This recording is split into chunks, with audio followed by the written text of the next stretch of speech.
equals does your device need fixing? We offer a free diagnosis.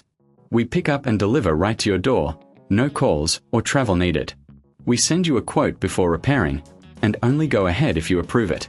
Easy, transparent, and professional. Link in description. To start, ensure your HP EliteBook 840G5 is powered off. You'll need a Phillips screwdriver and a clean workspace. First, remove the back cover by unscrewing the screws. Keep them safe for reassembly. Once open, check for dust and debris. Use compressed air to clean the internals gently. This helps with airflow and performance.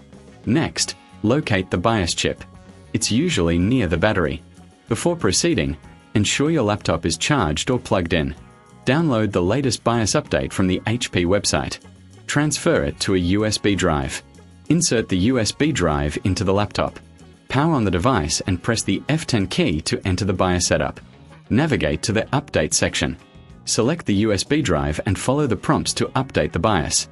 This process may take a few minutes. After the update, check the system settings to ensure everything is correct. If you encounter issues, remember, we offer professional diagnosis without obligation. Enjoy pickup and delivery at your home, with no calls and no travel required. Get a quote before repair to keep your costs clear. Does your device need fixing? We offer a free diagnosis. We pick up and deliver right to your door, no calls or travel needed. We send you a quote before repairing, and only go ahead if you approve it. Easy, transparent, and professional. Link in description.